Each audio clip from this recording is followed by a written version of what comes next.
Romanos, no capítulo 6.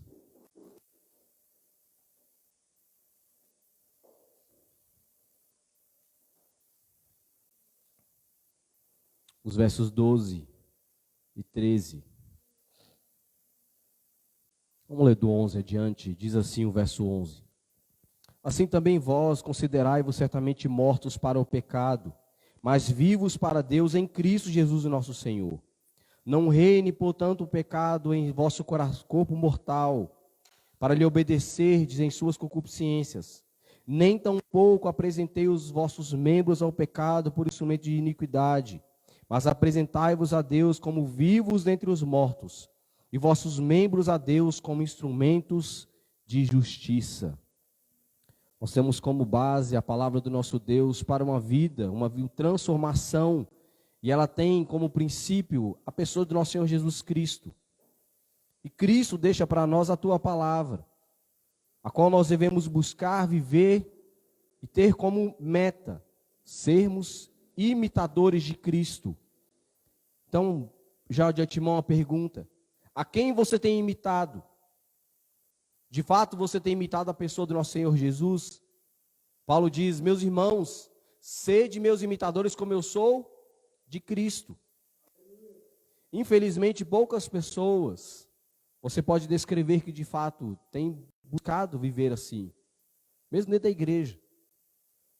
Se te perguntar o que você anda assistindo, anda ouvindo, anda vendo, de fato agradaria ao nosso Deus? A maneira como que você fala, como que você pensa, como que você age, de fato reflete alguém que imita a pessoa de Cristo. Então quando Paulo fala assim: meus irmãos, não reine em vosso corpo o pecado. Não deixe que na tua mente os princípios desse mundo se tornem a verdade. O salmista descreve para nós: bem-aventurados, nós lemos aqui domingo passado, aquele que não anda segundo o conselho dos ímpios. Sabe o que é mais triste no dia de hoje?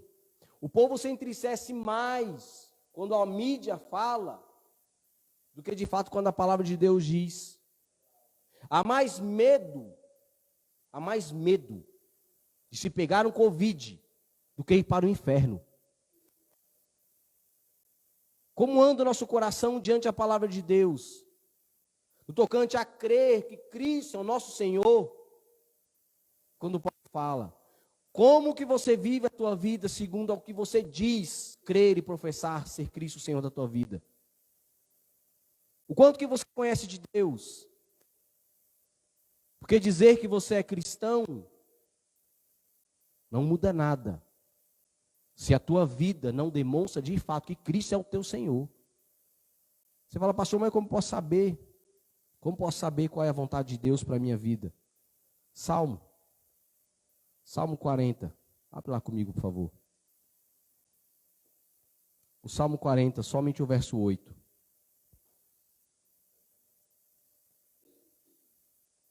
Salmo 40, verso 8, diz assim a palavra de Deus: deleito-me em fazer a tua vontade, ó Deus meu. Sim, a tua lei está dentro do meu coração. Tem uma palavra que diz o seguinte, expressa-se paralelismo. O que é isso? Paralelismo é duas coisas ditas na mesma verdade. Escondi a tua palavra no meu coração para não pecar contra ti. Esconder ali é guardar a palavra de Deus no coração. Então ele dá a nós ali uma verdade. Mas o Salmo 119 diz: lâmpada para os meus pés é a tua palavra, e luz para o meu caminho. Ela é lâmpada e é luz, é a mesma verdade. Ela quem nos conduz o caminho da verdade, que é o nosso Cristo. Por isso Jesus Cristo diz: eu sou o caminho, a verdade e a vida. Conhecereis a verdade vos libertará. Então eu creio que a verdade é Cristo. Volto a perguntar: o quanto que você conhece de Cristo? Como você pode conhecer de Cristo a não ser através da palavra de Deus? O quanto você conhece a palavra de Deus? Quando Jesus Cristo diz para nós: busquem, meus irmãos, diligentemente fazer a vontade do Pai, porque eu assim o faço. Nós devemos então viver segundo a vontade de Deus. Então qual é a vontade de Deus? Nós lemos aqui: deleito-me em fazer a tua vontade, ó Deus meu, sim, a tua lei. A tua lei é a vontade. Estar dentro da lei, está guardada ela no meu coração. Então como que você pode saber qual é a vontade de Deus? A palavra de Deus revela qual é a vontade de Deus. Pastor Heber Campos Júnior, ele diz o seguinte: como é triste pessoas buscarem tudo que há de bom nessa vida, sem buscar como princípio, referência, a palavra de Deus. Nós vivemos aqui numa cidade onde os recursos são poucos para recurso financeiro, né? Semana passada, a Vanessa foi embora. Tempo atrás, o Léo foi embora. Outro tempo atrás, a irmã de Guel foi embora. Outro tempo atrás, o Gustavo foi embora. Pessoas que convivem conosco vão para outros estados à procura de emprego. Pela graça de Deus, o Léo, a Vanessa, pastor, pesquisa para mim se tem alguma igreja lá na região onde eu vou morar. Quantas são as milhares de pessoas que buscam sair dos seus estados sem sequer preocupar se para onde elas vão tem uma igreja que prega a palavra de Deus. Estou indo morar lá no Mato Grosso do Sul. Qual cidade? Lá, Dourados. Minha tia mora lá em Dourados. Eu vou para lá. Antes de ir para lá, minha pesquisa deve ser: tem lá um lugar onde eu possa congregar? Aprender a ouvir da palavra de Deus? Não é essa a preocupação. A preocupação é: lá vai ter um emprego para mim? Não é essa a preocupação? Eu quero ir embora para o Rio de Janeiro. Eu quero ir embora para São Paulo. Infelizmente, a preocupação do ser humano volta-se sempre para as coisas desta terra. Paulo fala em Colossenses: meus irmãos, vocês não são mais daqui, vocês são dos céus.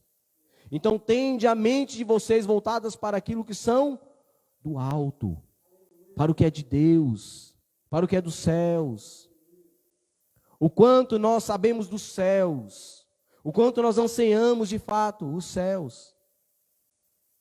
A revista, ela diz para nós a seguinte frase: a ênfase no eu prejudica o seu desenvolvimento espiritual e precisa ser abandonada para que você amadureça em Cristo.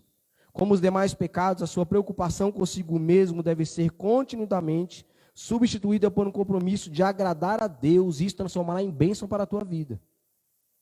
Então, ou seja, existe o eu, claro que existe o eu. Mas agradar o eu, primeiro se torna em agradar a Deus. O que eu faço na minha vida? Tem agradado a Deus? Não é que nós não pequemos. Claro que nós pecamos. Mas a nossa luta é dia após dia não pecar. Senhor, eu sei o que não te agrada. O meu anseio, Senhor, ali na frente é um lugar onde é mais propenso para que eu peque. Senhor, não permita com que eu vá para lá. Senhor, se eu for para tal lugar.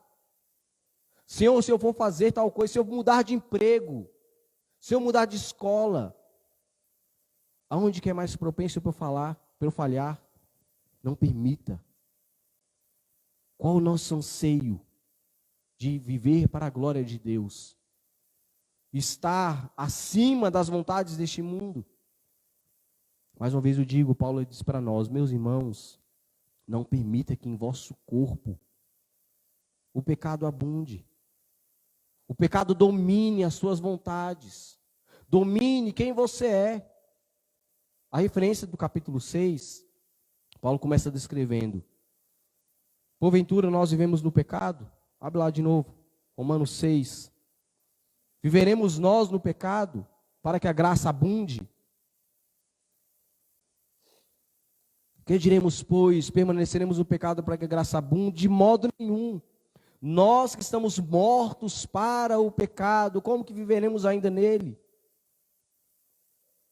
Presta atenção aqui. Morto tem vontade? Morto fala? Morto decide para onde vai? Morto decide que roupa que ele usa? Então Paulo fala, vocês estão mortos para o pecado.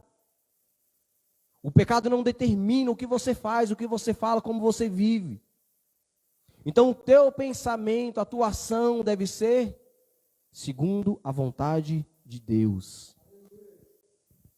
Agradar a Deus, além de ser a vontade de Deus para a tua vida, é bênção para você e para a vida de outros.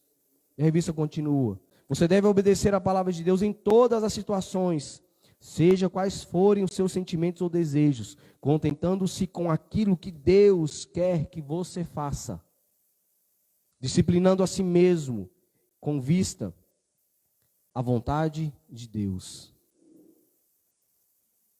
É muito fácil falar assim, eu quero ser, de fato, um cristão.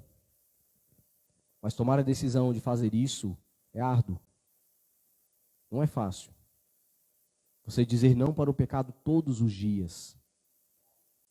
Uma das coisas, até lembrando da pregação de domingo, é não se assentar na roda de escarnecedores. É não se envolver com pessoas que declaradamente são inimigos de Deus. Como sempre fala aqui na igreja, para Deus só existem dois tipos de gente. Gente morta e gente viva. Os que estão mortos em seus delitos e pecados. E os que estão vivos em Cristo Jesus, o nosso Senhor. Porque Deus nos vivificou, estando nós mortos em delitos e pecados. Mas damos graças a Deus por nosso Senhor Jesus, que nos transportou da morte para a vida. Você de fato entende que você é vivo diante de Deus? Você tem a plena convicção que se você morrer agora, estará nos braços do Pai? Isso não é, como falei domingo, isso não é uma autoproclamação humana. Isso não é eu dizendo. Isso é o que a palavra de Deus diz para mim. E quem vive de fato, como vivo nesse mundo, tem que demonstrar isso para quem anda com você. Tem que demonstrar isso para quem senta à mesa com você. E viver na consciência que essa é a vontade de Deus. Os requisitos. Eu ensinei aqui, qual que é o plano de Deus? Que todo ser humano se arrependa e creia. Esse é o plano de Deus. Chama-se plano da salvação. Esse é o plano da salvação que Cristo veio executar em vida. E a partir do momento que você vive o plano de Deus, você passa a cumprir o propósito de Deus. Isaías 46, versos 9 a 11. Abre tua Bíblia.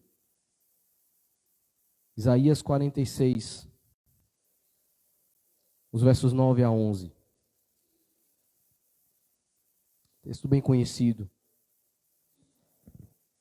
Lembrai-vos das coisas passadas, desde a iniquidade, que eu sou Deus, e não há outro Deus, não há outro semelhante a mim, que anuncie o fim desde o princípio, e desde a antiguidade as coisas que não sucederam, que digo, o meu conselho será firme, e farei toda a minha vontade, que chamo de ave rapina desde o Oriente a uma terra remota do homem do meu conselho, porque assim disse, assim farei e formei e também o farei, farei conforme o meu propósito. Deus tem um propósito para a nossa vida, que é viver a vontade dEle. Paulo descreve para nós em Romanos 12, no verso 2, a vontade de Deus é boa, perfeita e agradável. Quem que pode viver essa vontade? Segunda lição de autoconfrontação. Você de fato é convertido em Jesus Cristo? Você sabe qual é de fato a única condição para a salvação? Você adentrou a essa condição? Então você está apto para ajudar outros. Aí na lição 3 diz para nós o seguinte: agora que você é apto para ajudar outros, entenda, você não pode exigir de pessoas não nascidas de novo princípios bíblicos. Você não pode exigir de um morto algum tipo de ação. Você não pode exigir daquele que ainda não viveu o evangelho as nuances do Evangelho, os passos do Evangelho. Então o que você pode fazer? Seja luz aonde há trevas. Anuncie a pessoa do Senhor Jesus Cristo como o único mediador e salvador diante da humanidade. Viva o Evangelho. Creia que o Evangelho tem poder para mudar e restaurar vidas. Tem uma música que diz assim: a começar em mim, quebra corações. A começar em mim, transforme a minha vida, para que eu possa ser útil no teu ministério para salvar outros. Volto a perguntar: o quanto você conhece do Jesus que você diz ser o teu Senhor? Por que você crê? Por que você de fato demonstra em palavras acreditar na morte e ressurreição de Jesus? Isso tem que fazer a diferença não só na tua palavra, mas na tua ação. De como nós caminhamos nesse mundo, um mundo que está de forma cada vez mais como uma queda livre para a condenação. Ontem descobriram um novo vírus, não sei se vocês sabem disso. Acredita-se ser tão letal ou mais letal que o próprio Covid. Sabe lá Deus se é verdade ou não, mas a fonte que postou isso é uma fonte muito confiável. Se isso vai espalhar dos próximos meses e a nação vai de novo entrar no colapso, o que você está esperando para clamar: Senhor, me quebranta. Senhor, muda a minha vida de tal maneira que não só o meu falar, mas o meu pensar e o meu agir declare, proclame a glória de Deus. Porque só em Deus há salvação. Olhando para o alto, como soberana vocação, Cristo Jesus, o nosso Senhor. Nada pode mudar isso. Para isso, creia no Evangelho, creia que só Deus pode salvar a tua vida. Aí tu pergunta assim: mas pastor, eu não consigo mudar. Eu sei o que tenho que fazer, mas não faço. Aí vou até te lembrar o texto de Tiago, quando diz assim: meu irmão, se tu sabe o bem que tem que fazer e não faz, nisso você peca. Pastor, eu sou consciente disso. Primeiro, existe uma palavra que nós usamos, né, para descrever a maneira como que nós dirigimos o nosso culto, como que nós fazemos o nosso culto, chama-se liturgia. Nós entramos na igreja, nós oramos, depois nós cantamos, depois nós oramos de novo, nós lemos a Bíblia, o pastor prega, você ora, você adora a Deus, você louva a Deus, chama-se liturgia. Mas você tem uma liturgia diária na tua vida, você acorda, você escova o seu dente, você toma café da manhã, você vai para a escola, você fala, e aí você volta, você come, isso é liturgia. E a nossa liturgia determina o que nós fazemos, como nós fazemos. E a maioria das vezes ela se torna automático. Estava falando ontem. Eu venho tanto para cá, para a igreja, pelo mesmo caminho. Né? Eu pego a primeira direita, venho para cá. Aí ele fala assim: vai comprar pão. Quando eu vejo, eu estou no caminho da igreja. Rapaz, estou indo comprar pão, estou indo para a igreja. E volta lá para o caminho da padaria. Viga no automático. Então como que você muda a tua liturgia? Primeiro, mudando os seus hábitos. Mudando aquilo que te atrapalha de viver a vontade de Deus. Há uma frase que diz que conforme nós conhecemos, nós mudamos. Será que é tão verdade isso? Quem aqui não sabe que coca faz mal? Todo mundo sabe, não sabe?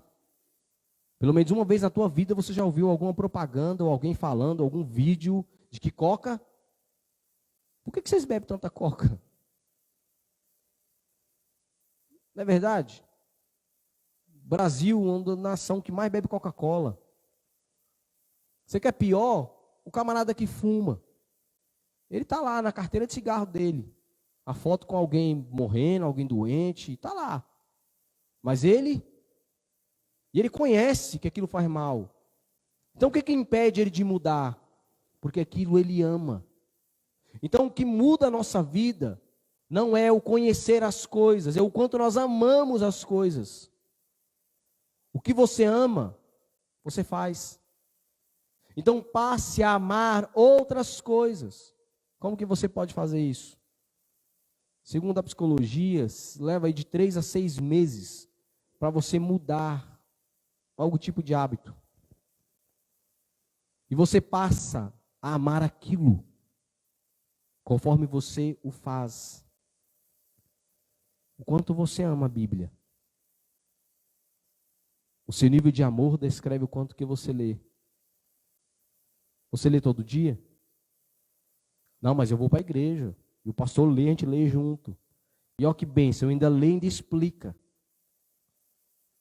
Mas o quanto que você lê na tua casa na dependência do Espírito Santo? O quanto que você acredita que Deus pode falar tanto comigo quanto com você? Dependência do Espírito Santo. O quanto você tem disso? O quanto você anseia por louvar e adorar o nosso Deus? Cultuar ao Senhor, declarar amor ao Senhor, vai muito aquém, é muito além de você vir declarar no louvor junto com a igreja. Vai na sua vida de oração, de devoção, vai na sua vida de adoração diária diante de Deus. Mudar o seu hábito. Aonde que eu erro? O que me faz chegar a esse erro? Então, ter uma vida que realmente expressa a vontade de Deus, começa a mudar a tua liturgia. Começa a mudar os seus hábitos. Com a consciência que eu preciso amar mais as coisas de Deus. E amar menos o mundo. Que o amor do Pai está em Deus, não no mundo. Porque aquele que ama o mundo não é do Pai. O quanto nós amamos a Deus. Ter uma plena consciência, Senhor, como eu sou dependente de Ti. Como eu dependo. Como eu clamo, Deus, dia a dia, que a Tua palavra se torne viva no meu coração. Mas como que ela pode ser viva se você não se debruça, não tem tempo para buscar de fato? Hebreus, abra a tua Bíblia. Hebreus, o capítulo 4. Hebreus 4, 15 e 16.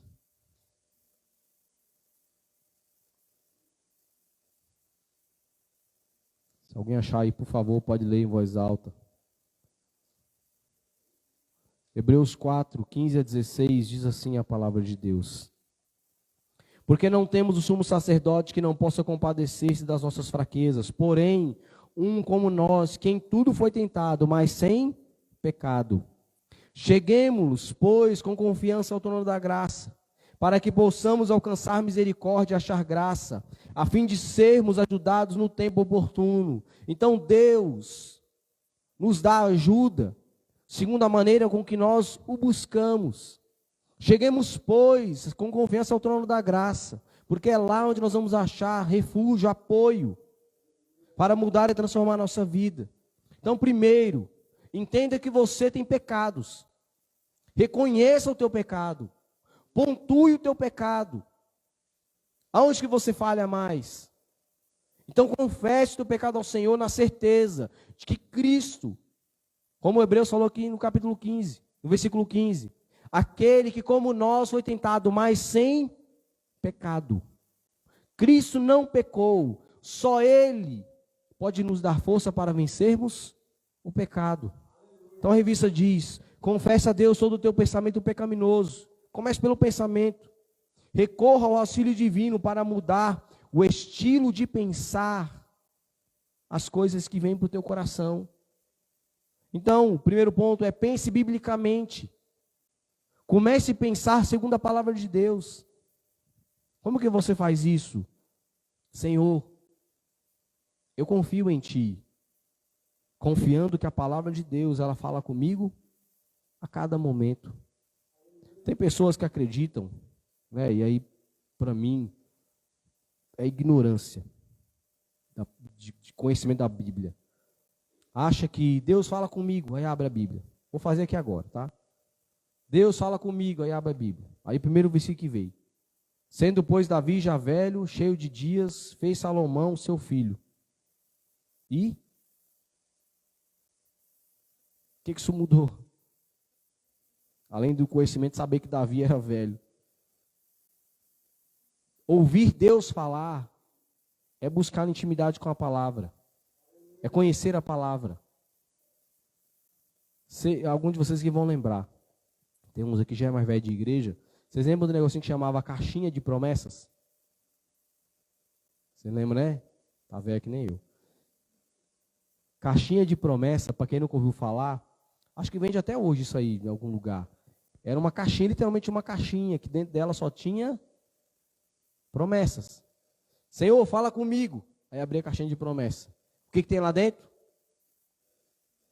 Promessa. Aí no outro dia, Senhor, fala comigo. O que tem lá dentro? Promessa. Aonde está Deus corrigindo o teu pecado? Aonde está Deus te renovando uma esperança baseado na vida de Cristo, em Cristo Jesus? Não, porque só tem promessa. Só tem versos em que traz a esperança. E é importante isso? Claro que é importante isso. Mas também é importante você entender que Deus nos dá a palavra também para correção, lapidação, para a transformação de vida. Como falei aqui alguns domingos. Se você entra aqui na igreja, você tem um pecado. E você entra aqui na igreja e você sai dizendo assim, nossa, como foi bom ouvir a palavra de Deus hoje. Como eu estou alegre. Como essa mensagem, a mensagem que me deu motivo para viver e continuar nadando e vivendo e buscando. Se a mensagem de Deus não pontuou contra o teu pecado, não fez nada de bem para você entrar na igreja. Você não ouviu a palavra de Deus. É como, tem uma ilustração, né? O pregador coach e o camarada que está lá afundando, está lá morrendo afogado, aí vem o coach, o pregador coach. O pregador dá, continua, você pode, né? Você é mais que vencedor. Aí vai lá, dá um tapinha na mão do irmão assim, ó, pá, continua, irmão, vai nadando. E deixa o cara se afogar, morrer. Em vez de pegar na mão dele e puxá-lo para fora, não, fala para ele, continua, que você pode sair daí. E sozinho ele está morrendo afogado. A palavra de Deus, ela nos dá sim a esperança, a viva esperança. Não para essa vida, mas para a vida eterna com Deus. E essa mesma palavra, ela nos molda dia após dia. Ela aponta. Há em nós algum pecado? Há em mim alguma falha?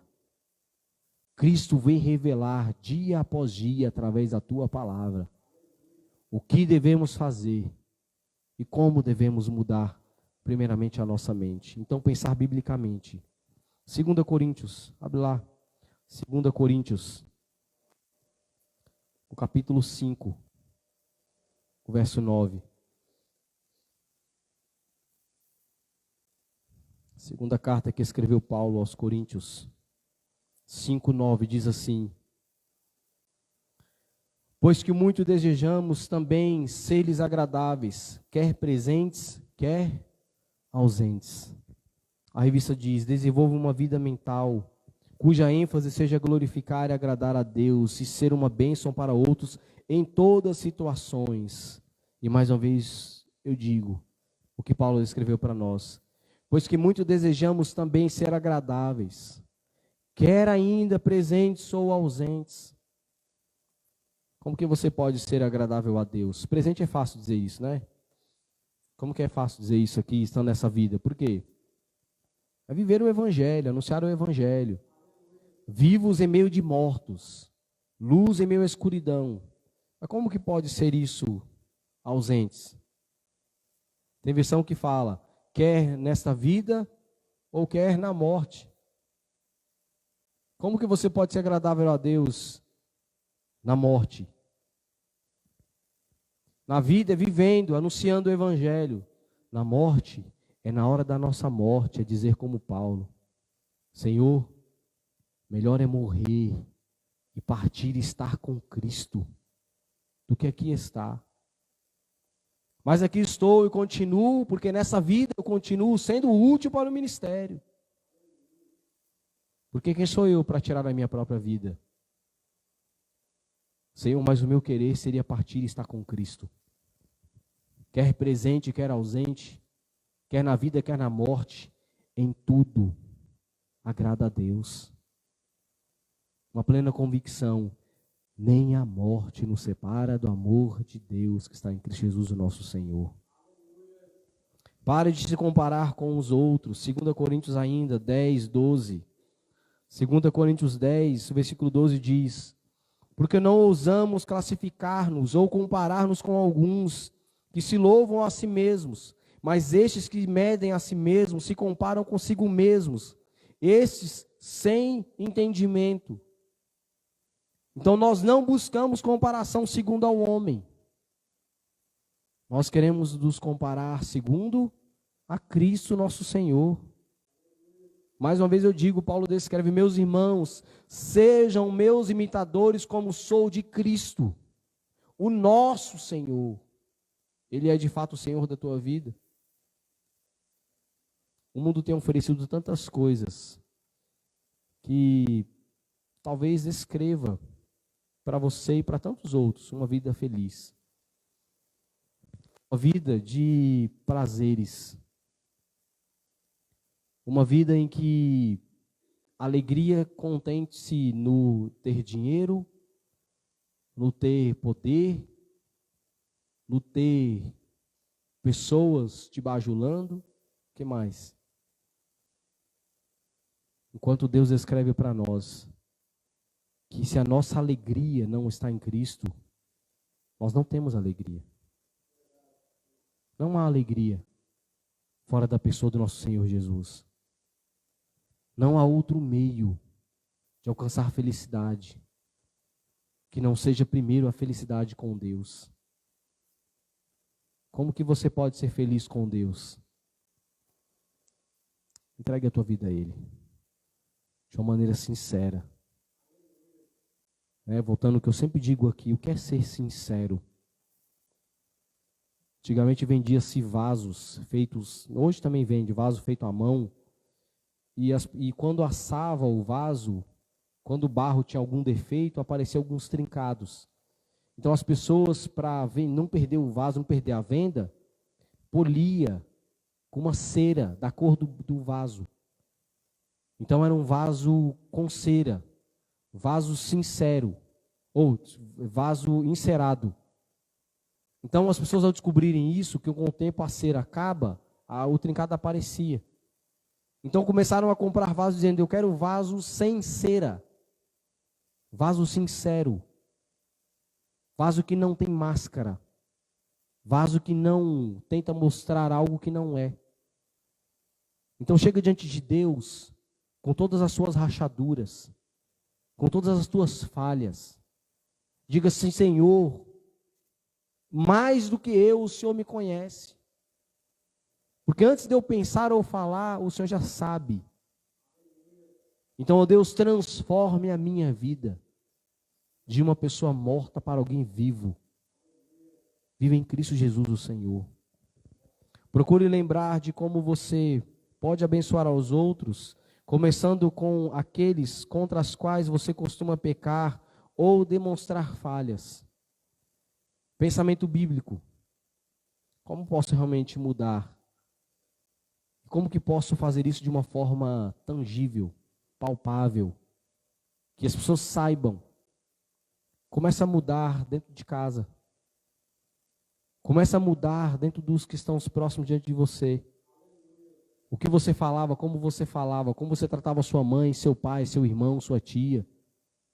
Comece a tratar as pessoas segundo o pensamento bíblico. Como que posso amar alguém que me odeia, amar alguém que me maltrata? Ame até o teu inimigo. É isso que Cristo diz.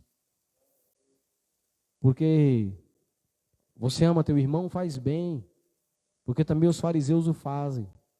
Mas demonstra que vocês são filhos do Pai. Amem os que te perseguem. Amem os que te maltratem. É fácil? É fácil amar alguém que levanta calúnia contra você? É fácil amar alguém que te humilha, que te despreza, que te ignora? É fácil amar um pai que abandonou, uma mãe que abandonou? Cristo estava pendurado na cruz e diz: Pai, perdoa porque não sabem o que fazem. Os mesmos estavam matando nosso Senhor Jesus e Ele os amou. Os amou de forma incondicional. Então você pode amar aquele que te maltrata. Porque o nosso amor é um amor que vem do Pai das luzes, daquele que não tem sombra de dúvida nem mudança alguma. Continua sendo o mesmo hoje e será eternamente. É aquele quem deu força a Cristo nosso Senhor. Ele diz que também nos dará consigo mesmo auxílio para toda e qualquer circunstância dessa vida. Então creia no Evangelho de maneira real, que Deus pode mudar a tua vida e você mudando outros através da tua vida. Seja qual for a situação, discipline a sua mente para ocupar com coisas que honram ao Senhor e edificam o teu corpo e edificam o lugar onde você está. Filipenses capítulo 4. Passa aí alguns livros à frente. Filipenses capítulo 4, verso 8 diz assim: Quanto a mais, irmãos, tudo que é verdadeiro, tudo que é honesto, tudo que é justo, tudo que é puro, tudo que é amável, tudo que é de boa fama, se há alguma virtude, se há algum louvor, nisto pensai. Pensai nas coisas que são de cima. Pensai nas coisas que são de Deus. Coloca a tua mente, uma mente revigorada, segundo a palavra de Deus. Mais uma vez eu repito, o salmista quando ele diz, escondi a tua palavra no meu coração.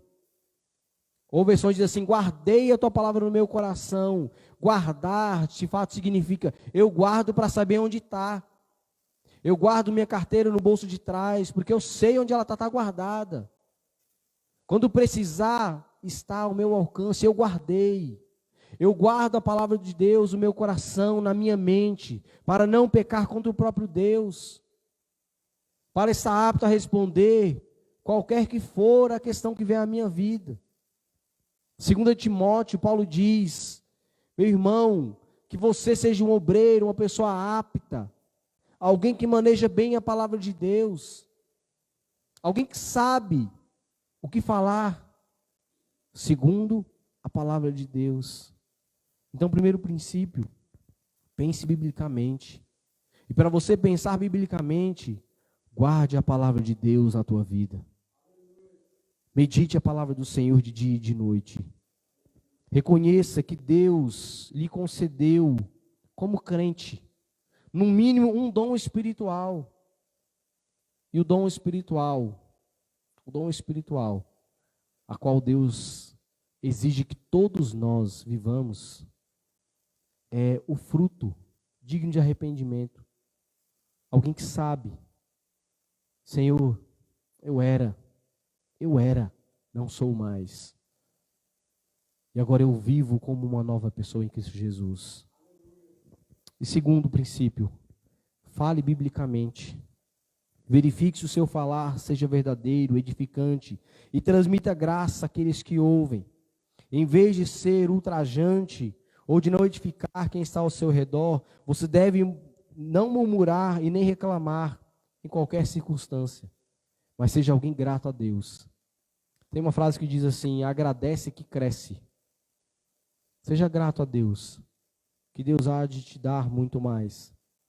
Seja grato ao Senhor, e não falo isso de maneira financeira, embora também se aplique, mas eu falo em ter uma vida realmente grata a Deus em tudo.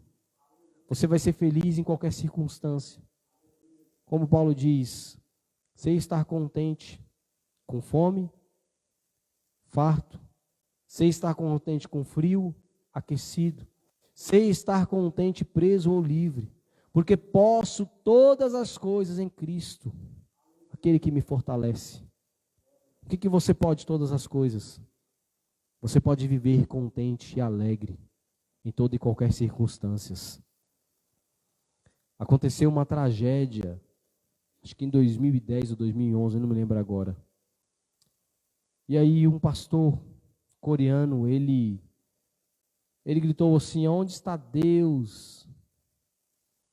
E aí quando ele entra no teu quarto para chorar e plantear, porque ele havia perdido a tua esposa e a tua filha, ele sai, tinha uma multidão à porta da tua casa, esperando ouvir uma mensagem de esperança de Deus. Então ele descreve num livro: Deus estava na minha vida, levando esperança para os desesperançados. Aonde está Deus? Mesmo no meio do caos, continua dizendo que nos ama, continua demonstrando que está acima de todas as coisas e que nada foge do controle dele. Então seja grato ao Senhor, seja grato pelo que você tem. Vou usar de exemplo aqui. Posso usar, Deison? Posso falar a tua vida? Deison, menino bem carente, como todos conhecem aqui. Teve o privilégio de estar conosco lá em São Paulo no casamento do Felipe. E eu contei um pouco da situação da vida da família, né? Falei um pouco ali do Deison. Meus irmãos ficaram comovidos, levaram o Deison para o shopping, deram nele um banho de loja. Rapaz, esse menino ganhou roupa, acho que até para o Natal de 2030, né, Deison? E eles deram com alegria. E eu falei para Deison uma única coisa: seja grato a Deus. Por mais que pessoas tenham movido para te dar alguma coisa, Deus te deu o privilégio da salvação. Deus te deu o privilégio de se tornar um filho. E com isso, bênçãos e mais bênçãos, bênçãos e mais bênçãos, pode vir a todos nós. Sejamos gratos ao nosso Deus. Primeiro princípio, pense biblicamente. O segundo princípio, fale biblicamente. Que a tua boca expresse primeiramente a gratidão. Expresse a tua devoção. A saber a palavra de Pedro: tu és o Cristo, Filho do Deus vivo. Dizer: eu sei em quem eu tenho crido. O meu Deus é mais poderoso que todos. Palavras que expressam a nossa confiança. O Senhor é o meu pastor e nada me faltará. O Senhor é o teu pastor. Proclame isso. Que da tua boca saia a palavra de Deus. Saia a voz do Senhor. Filipenses, ainda no capítulo 3, os versos 13 e 14, Paulo diz: irmãos, quanto a mim não julgo que haja alcançado, mas uma coisa faço, que esquecendo-me das coisas que para trás fico, avançando para que estão diante de mim, prossigo para o alvo, pelo prêmio da soberania e vocação de Deus em Cristo Jesus. Não fale sobre suas realizações do passado, mas fale daquilo que Deus pode fazer na tua vida. Ou que o teu passado sirva de testemunho do que Deus fez e transformou. Seja você um exemplo de transformação, de uma nova criatura, alguém que vive para a honra e glória do Senhor. E para concluir, se temos que pensar biblicamente, falar biblicamente, devemos agir biblicamente. Corrija a sua vida, as deficiências devidas, a falta de disciplina ou negligência. Vivendo segundo a vontade de Deus, aproveite as oportunidades para ministrar, empenhando-se de modo particular, em ter com os outros a atitude de servo, à semelhança de Jesus. Senhor, que eu não viva tão somente para mim, mas que eu viva primeiramente para Ti. E viver de modo, de fato,